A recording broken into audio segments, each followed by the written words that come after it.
Good morning, good afternoon, and good evening, hockey fans. It is a early and kind of chilly 0 degrees Celsius, 32 degrees Fahrenheit, in a sunny but not quite showing it in the temperature yet, Bridgewater, Nova Scotia today.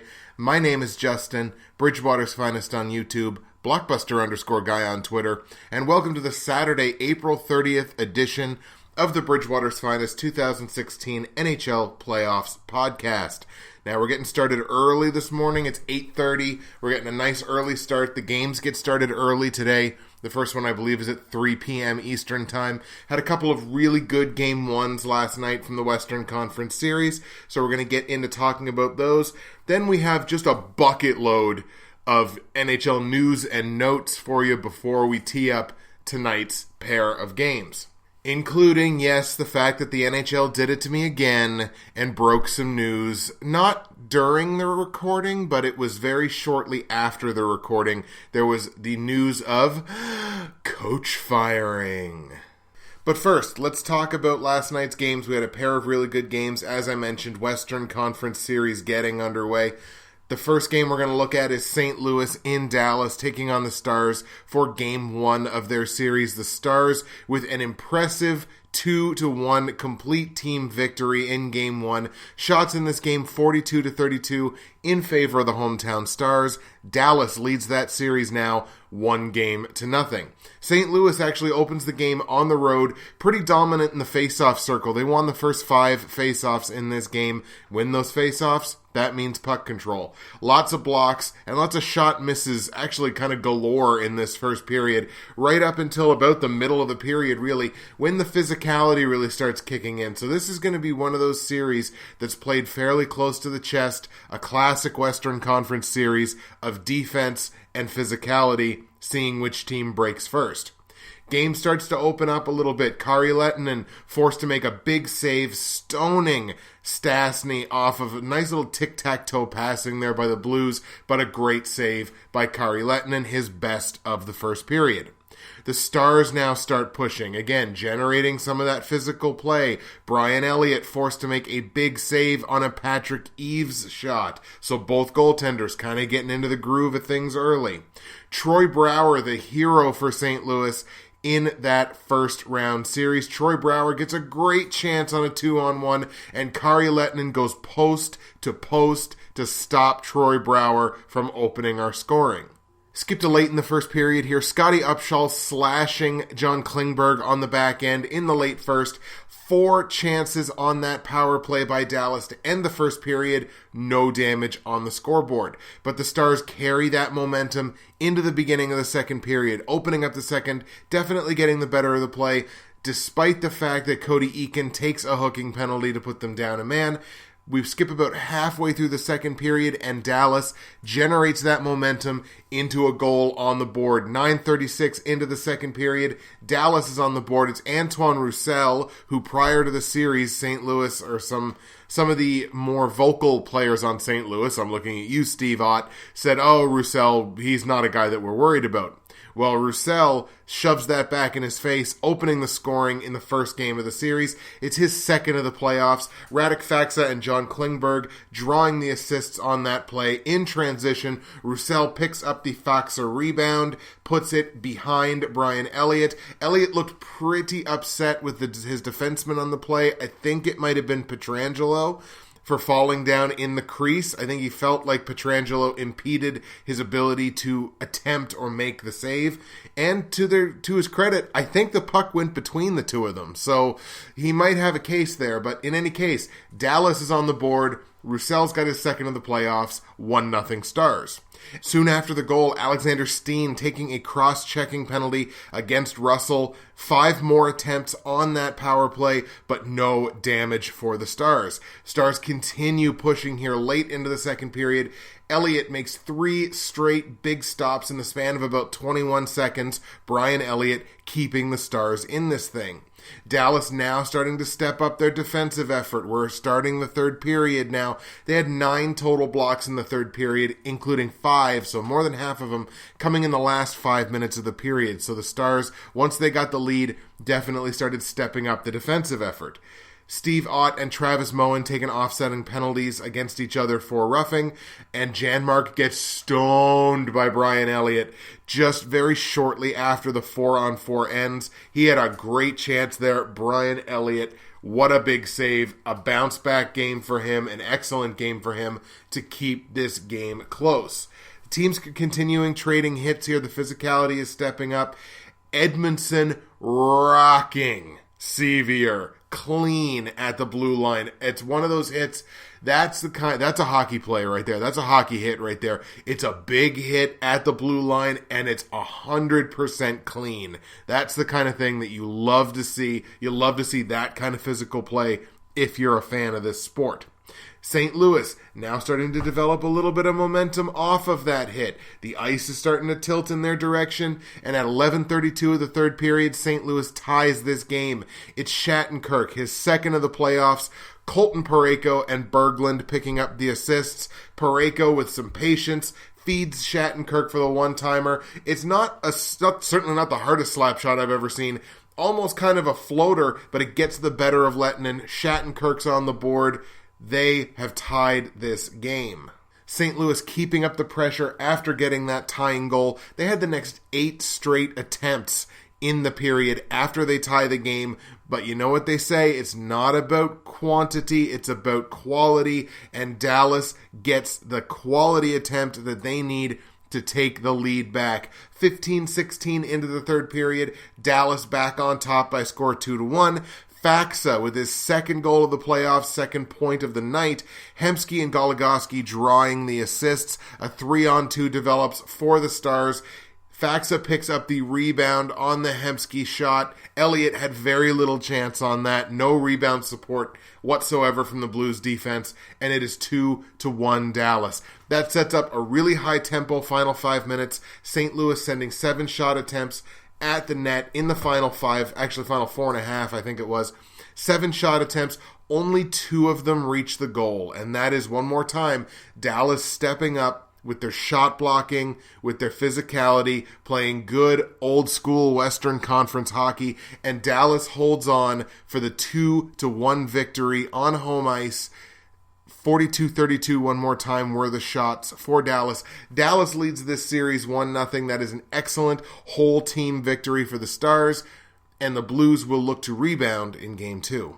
But that was one of those hockey games that you almost feel like there was no loser in that one, because it was such a good game, and both teams played so well.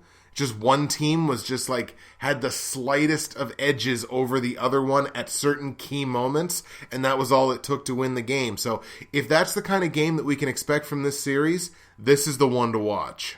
The late game last night saw Game 1 between the Predators and the Sharks in San Jose. San Jose outshooting Nashville in this game 38-31 and beating them on the scoreboard by a score of 5-2. Definitely higher scoring than I thought we were going to see between these two teams with these two goaltenders. Of course, 2 of these goals coming on an empty net, but still, that's still 5 goals against the goaltenders. San Jose wins the game 5-2. The Predators, though, they came to play early in this one. In the first 6 minutes, they register more hits, more shots on goal, more chances, and Nashville really using the momentum from the win in Game 7 against Anaheim to their advantage against a team that has not seen competitive action in about a week. Karlsson looking to get on the board first, though, for the Sharks. The first great chance. He's got a backhander on a partial breakaway. He beats Pekka Rinne, but Bitetto, whoa, I really stumbled over that name. Bitetto, I believe his name is, back-checking for the Predators. He slides into the net, slides into his own goaltender, knocking the net off. Now, this is a really interesting variant in the rule book, because the rule book states that if no save was made and the net comes off its moorings either intentionally or accidentally, it's up to the referee's discretion that they can award a goal if the puck was clearly going to go in. They review this one, they take a look at it, and from all the angles that I saw, looked like this really should have been a goal. I don't think Pekka Rinne was credited with a save on this play. I don't see where he touched the puck. I could be wrong, but I don't see on any of the replays where he touched the puck. Maybe I just missed it. But it looks to me like this is going to be a goal. I think if I was in the referee's position, I feel like I would have awarded a goal here. But they review it, they consider it inconclusive. The call on the ice obviously was no goal where the net came off. So they review it, inconclusive, no goal. The Sharks, though, mid-first period go on a major hitting spree. 6 hits in the span of just a minute and 2 seconds. The Sharks exerting their will physically. Martin Jones, though, has to step up, making his best saves of the first period, first on Järnkrok and then on a wraparound attempt by Arvidsson. Boom, back-to-back, 2 big saves by Martin Jones. He's keeping the Sharks in this thing. Each team generates a late first period push in this one. Nashville with 4 hits and 4 shot attempts on net. San Jose gets 8 shot attempts towards the net towards the end of the first period, and that continues into the second period. It's pretty back and forth. Matt Nieto takes a bad tripping penalty against Colin Wilson, and on the power play, Nashville gets on the board on the man advantage. 4:33 into the second period. It's Mike Fisher with his second goal of these playoffs. Ryan Johansson and Ekholm drawing the assists. A nice cross-ice pass from Johansson to Fisher, and Fisher wrists it home. Nashville is up 1-0 on the road. Nystrom for the Predators gift wraps a power play and sends it direct right to the Sharks, putting them up by a man. The Sharks with 10 shot attempts on that power play, no damage recorded. But the Sharks, again, now they got the better of the play, and they still have the distinct physical edge. Got a late second period push here. Pekka Rinne holding the fort until Ryan Johansson opening up the third period, taking a holding penalty. The Sharks power play clicking along right now pretty well, right around 25%. They're kind of middle of the pack in terms of these playoffs, which shows you how good certain teams have been on special teams. But 2:37 into the third period, the Sharks begin what would be a very strong period for them. 2:37 into the third on the power play. It's Thomas Hertl with his second goal of these playoffs. Ward and Vlasic picking up the assists. Ward had himself a heck of a period, specifically just for him. They cycle the puck down low. Ward down to Hertl. A nice little wrist shot. Beats Rinne glove side. Hertl has got the Sharks on the board. We got ourselves a tie game. Again, you can just feel it. You can feel the ice just tilting in San Jose's favor. They're getting more chances. They're getting the better of the chances.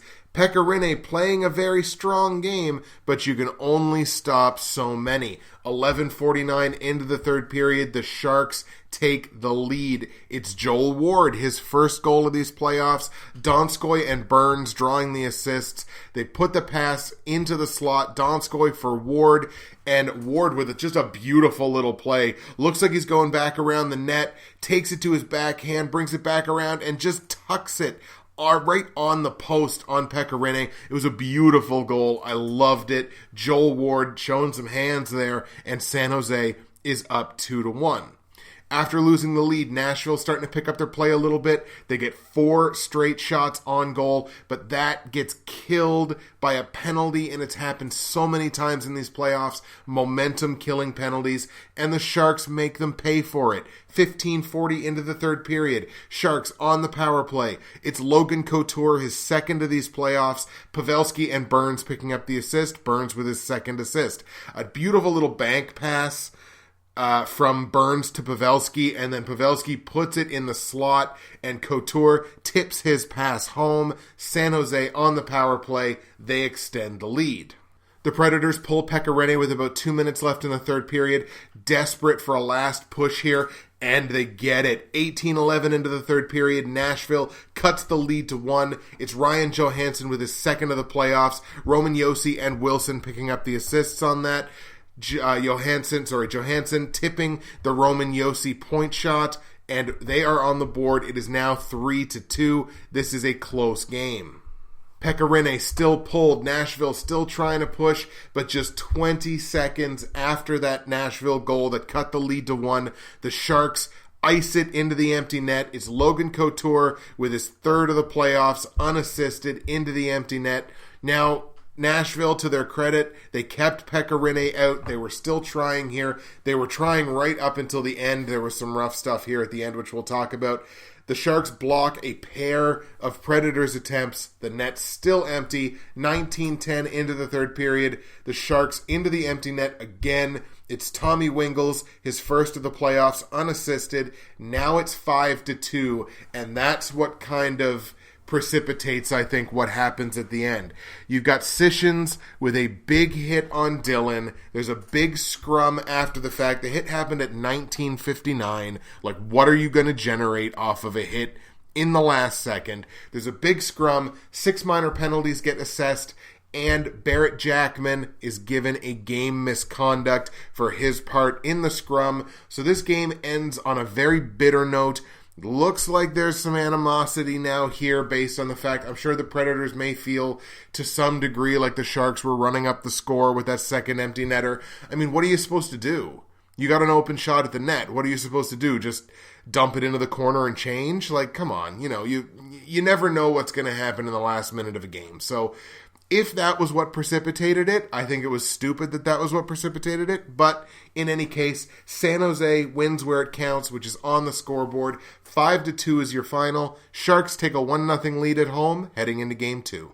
Now, before we tee up tonight's action, everybody, like I mentioned, there's quite a bit of news to talk about in the world of hockey before we do that. So let's get into that. First of all, happy Draft Lottery Day. Draft Lottery goes down tonight. We talked about it a little bit yesterday about who you guys thought might win it. I think only one person really had much of a comment saying that they thought it was going to be the Leafs. The Leafs, of course, have the best opportunity to win the tank for Matthews for all time. They have a 20% chance to get the first overall pick. Now, for shits and giggles, I went on the official draft lottery simulator a couple of days ago, and I ran the simulator 15 times. Just to get some information and just to kind of analyze it and just, again, it's all for fun because it's, at this point, it's basically mental masturbation. It holds no real tangible effect on what's going to happen. But the information that I found and analyzed was kind of interesting. Ran the thing 15 times. The first overall pick went to Toronto 5. So that's a 1-in-3 shot. That's better odds than you give them at 20%. It went to Winnipeg 4 times, which is really interesting because Winnipeg only holds a 7.5% chance of winning the first overall pick. Went to Vancouver twice, and once each to Columbus, Calgary, Montreal, and Ottawa. Montreal only holds a 5% chance. Ottawa only holds a 2.5% chance. So it's not like it can't happen. But what this means is that the pick went to a Canadian team 14 times in 15 attempts. It only went to Columbus, to a team that was outside of Canada. And again, it went to teams with a 7.5% chance, 5% chance, and 2.5% chance to win the first overall pick. So it absolutely can happen. Now, in terms of picking inside the top 3, Toronto, in those 15 attempts, also led the way with 10 top 3 picks. So 10 times out of 15, Toronto was somewhere in the top 3. Winnipeg, Vancouver, and Columbus each had 5. Calgary, Edmonton, and Arizona each had 4. Montreal, Buffalo, and Carolina had 2, while Ottawa and New Jersey picked just 1 time. A Canadian team picked inside the top 3 about 2/3 of the time, 31 times out of 45 total possible picks. You run the sim 15 times, there's 3 top 3 picks, 15 times 3, 45. So 31 times out of 45, one of those slots was filled by a Canadian team. So that's got to feel good heading into the lottery tonight. And here's the big one.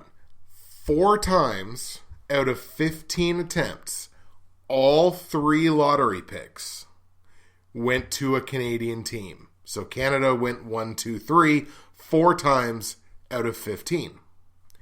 And just as importantly, every time I ran the sim, all 15 times, there was at least one Canadian team inside the top 3.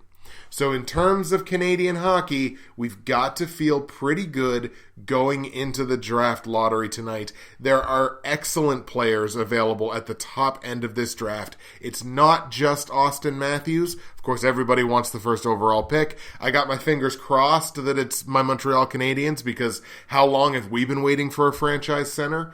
But I got my fingers crossed. They've only got a 5% chance, but it'll be really interesting to see who scores that number 1 overall pick. And if it's one of those teams that, you're not expecting, one of those low percentage teams, maybe it gets traded. Also, your Norris Trophy nominees were announced last night, or through the day yesterday, I think it was. Ottawa's Erik Karlsson, no surprise there. The Kings' Drew Doughty, and the Sharks' Brent Burns. Now, my personal opinion here is that this is one of those awards that should have more than 3 nominees. I mean, you're cutting, each team plays anywhere between 6, or carries anywhere between 6 to 8 defensemen per game. And to narrow that down to the 3 best. This is one of those awards where, oh my God, you could have 10 nominees for this. So maybe the NHL needs to consider for certain awards, you don't have to have 5 nominees for the Selke, you only really need 3. But for the Vezina, you could very easily have 5 nominees. For the Norris, you could very easily have 5 nominees. The Hart Trophy, you could very easily have 10 nominees. I think the NHL needs to consider expanding some of these awards. They don't need to hold to this idea that there only need to be 3 nominees. What do you guys think? Is that something that you'd be interested in seeing? Would you be comfortable with that? Would you not be comfortable with that? Do you think it's fine the way that it is?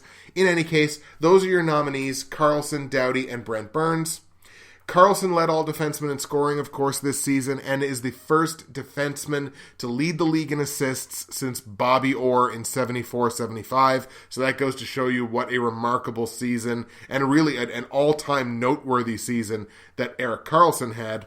Brent Burns was second in terms of defenseman scoring and led all defensemen with 27 goals. Drew Doughty had the highest Corsi rating, which means puck possession, of all 3 of these guys with just over 58%. That is a dominant puck possession number. Drew Doughty definitely is going to be in consideration, and high consideration, for this award based on that.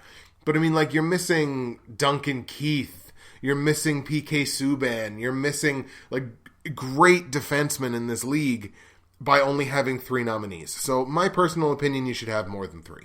Also, likely KHL MVP Alexander Radulov has essentially all but announced that he's going to be attempting a return to the NHL. His rights are currently unowned because last time when he left the NHL, he came back very briefly. Nashville released him at the end of that season. He went back to the KHL. I think they brought him in for a playoff run or something like that ended very briefly.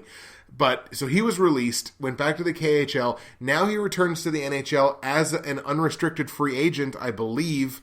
So his rights are available to anybody, and his likely destination seems to be Colorado. He's already had conversations with Patrick Waugh, and Semyon Varlamov has all but come out and said that Radulov will be with the team next year. So that could be a big boost for a team like Colorado. It's basically like getting a high-end draft pick. So that's a high possibility there that Radulov makes his return to the NHL. Sure. He's been an elite player in the KHL, but, it'll be interesting to see how that translates back to the NHL game. I don't think Radulov's going to come in and set the world on fire. I think he'll be a good, solid 50, 55-point NHL player like he was when he left, but I don't think he's going to set the world on fire. Interesting news, though, that he is contemplating and is likely to now return to the NHL. In other news around the league, Washington forward Tom Wilson was fined just under $2,500, which is the maximum allowable under the CBA for kneeing Pittsburgh Penguins forward Connor Sheary in Game 1 of their series. $2,500 fine. It was a bit of a nasty knee. It was one of those things. It's another one of those things that we want to remove from the game. I'm not sure exactly how much a $2,500 fine is going to hurt an NHL player. Probably hurts his reputation a little bit, but doesn't particularly hurt his wallet. And then the big piece of news that came out, Anaheim has fired Bruce Boudreau as head coach after their 4th straight bad showing in the playoffs. First round exit, of course, in 7 games. Bruce Boudreau is now looking for a job. I don't think he's going to have to look very long. This is a guy that's going to be a head coach in the league. If he doesn't already have a job by the time this episode comes out, it ain't going to take somebody very long, because there are going to be a few fairly high profile, I would think, coaching vacancies in the NHL. Bruce Boudreau is going to have no problem finding a job.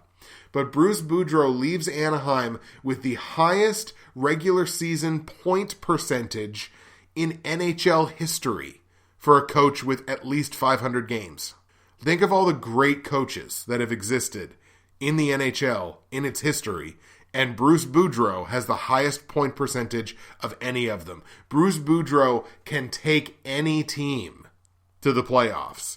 Bruce Boudreau could take Edmonton to the playoffs next year. He knows how to win. That would be a great fit now that I think about it. Hey, Edmonton, fire your coach and hire Bruce Boudreau. You want to go to the playoffs? That's your best bet. Of note, it's likely that the Ducks are highly considering Randy Carlyle to replace Boudreau behind the bench. Early this season, there were whispers that Boudreau could be fired with the bad start that Anaheim had, and they were apparently in the process of kind of courting, but not courting, but kind of courting Randy Carlyle. So I would expect that Randy Carlyle is likely to take that spot from Bruce Boudreau behind the bench for the Ducks.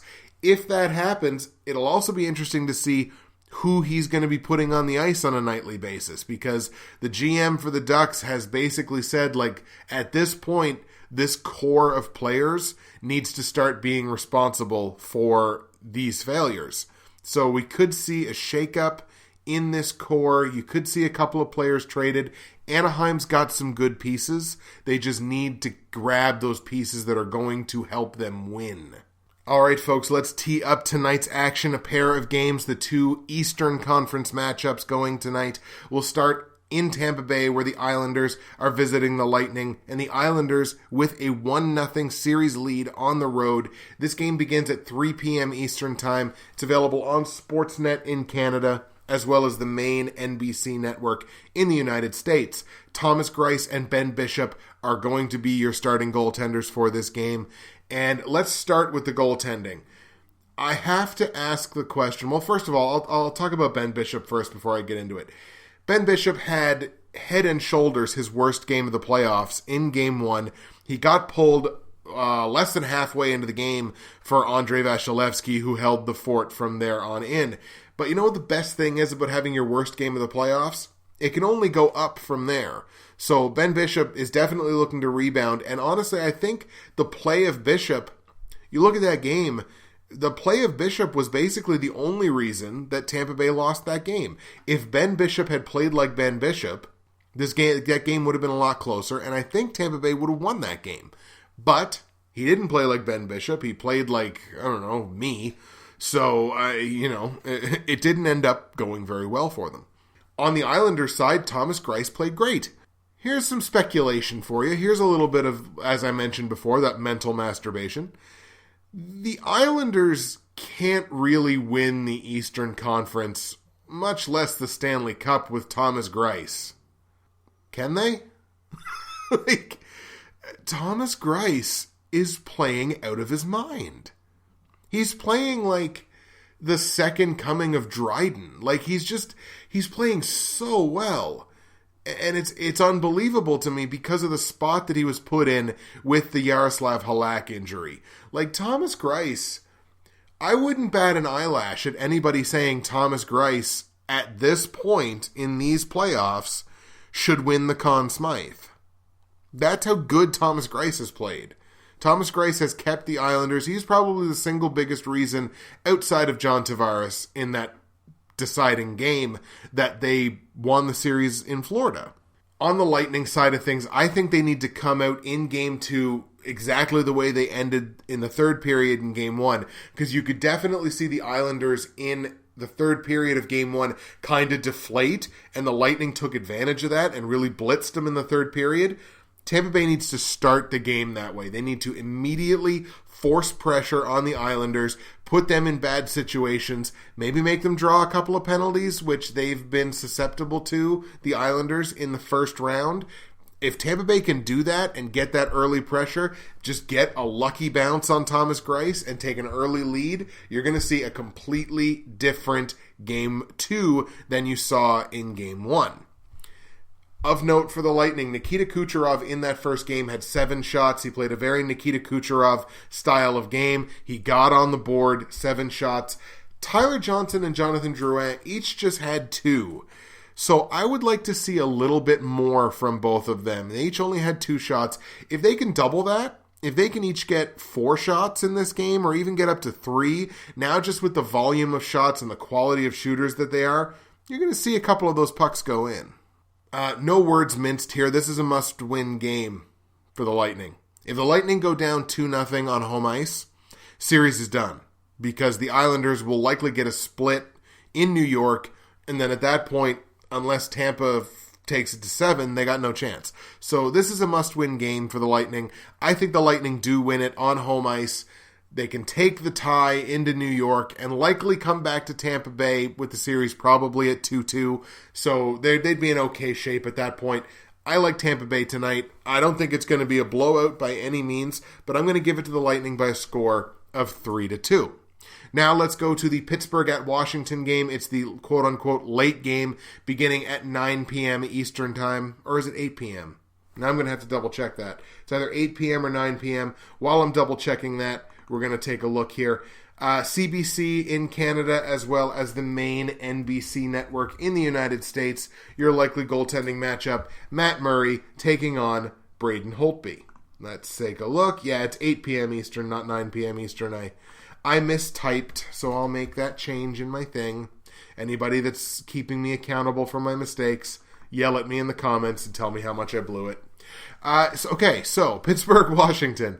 I look at the top lines for these two teams, and I look at Washington, and I say, yeah, that's a top line. Backstrom, Ovechkin, and TJ Oshie. That's a top line right there. I look at Pittsburgh, and I'm like, Crosby, okay, that makes sense. Patrick Hornqvist, yeah, I can see him floating around the top 6. And then Connor Sheary. Connor Sheary's not a bad hockey player, by any means. He's not a top-line winger. Not in my estimation, anyway. And I think the numbers back me up there. He's only got 3 points in 6 playoff games. Look, he doesn't have a ton of playoff experience, but you've played 6 games. You've only got 3 points. Half a point a game is not top-line numbers, even against a top line that, while they're good offensively, have played very good defensively. They played very good defense against Philly's top 6. They've played good defense in Game 1 against Pittsburgh's top 6 or top 3 or whatever, what have you. I have to question how much longer Connor Sheary stays on the Penguins' top line. I would be much more comfortable with Chris Kunitz in that position. Now, of course, Kunitz took a puck to the face, so he may not even play. But I have to wonder how much longer the Connor Sheary experiment on the top line lasts. But speaking of guys on the Penguins who should be getting top-line minutes, let's talk about Nick Bonino again for a second. This guy is emerging as a very solid second-line playmaker. And I think once this guy, he's 28, once he hits the open market, if he hits the open market, he's going to draw interest from a lot of teams. Because here's a guy that can float between your top 6 and your top 9. He can obviously step onto the second line and produce 7 points in 6 playoff games, scored his first goal in Game 1 of these playoffs. Nick Bonino having himself a hell of a postseason so far. And again, if this guy hits the open market as a free agent, there's definitely going to be interest. Taking a look at the Capitals side of things, I would like to see more from Mike. And Mike Richards is who I'm talking about. 0 points and just 5 shots in 7 total games. Now, I understand that he's playing slightly down the depth chart, and he's not really being asked to produce offensively. He's being asked to take a number of defensive zone faceoffs and kind of play the penalty kill and kind of sort of play that game. That being said, you can still generate from that kind of a position. See Brian Rust on the other side. So you can produce from that position, and I would like to see more from Mike Richards. Less than a shot a game and not even a tertiary assist on a goal somewhere. I would like to see more from a guy like Mike Richards, who is capable of a lot more than those numbers. And if we're looking in terms of exploitable matchups here, I feel like there is an exploitable matchup inside of Washington's top six. You look at the combination of Evgeny Kuznetsov and Justin Williams. They've played very well in these playoffs, except on the defensive end of things. Between the two of them, they are a combined -9 in these playoffs. I believe Justin Williams himself is a -6. If you can get an opportunity to get your best skilled offensive players out there against that second line of Washington with Kuznetsov and Justin Williams, there's an exploitable matchup there, and you can get some great opportunities based off of those two players playing defense. I don't necessarily know that this is a must-win game for the Penguins, but it's pretty damn close. I think if the Penguins lose tonight, they're going to be in a huge hole. If they lose tonight, they absolutely have to win out at home in this series to have any chance. As I said, I think this series is going 7, but I'm going to give the Penguins the benefit of the doubt here. I think they had an opportunity to win Game 1. They let it slip through their hands. I think they come back strong here for Game 2. I like the Penguins to win it by a score of 4-2, tie this thing up, take home ice advantage away from the Capitals, going back to Pittsburgh. All right, folks, that's going to do it for an early morning edition, the Saturday, April 30th edition of the Bridgewater's Finest 2016 NHL Playoffs podcast. Now, of note, I thank you very much to the individuals who have contacted me showing interest in being a guest on the podcast for an upcoming episode. What I'm going to do is over the next day or two, I'm going to put together my recording schedule for the next 2 weeks. So for anyone who is interested in being on the podcast, who has already contacted me or is interested and will contact me now, I will put that schedule together. And for everyone who has already contacted me, I'm going to be sending you that schedule either via email or YouTube message or Twitter DM or Facebook or wherever you happened to contact me from. I'll be getting in contact with you with my recording schedule. Now, my recording schedule is depending on certain factors. It depends on my work schedule, and it also depends on the schedule of when the first game starts, because I always like to have the episodes up at least a couple hours before game time. So that's what the schedule is dependent on. If something absolutely can't work out, maybe we can pre-record something the day before or something like that. In any case, I'll be getting that schedule out to you guys, what my recording schedule will be over the next 2 weeks, and we'll see what we can get figured out. That's it for me, Justin, Bridgewater's Finest on YouTube, Blockbuster_guy on Twitter, from a still very chilly, but looks like it might be warming up a little bit, Bridgewater, Nova Scotia. Saturday, April 30th. This episode is in the books. We will see you again on Sunday.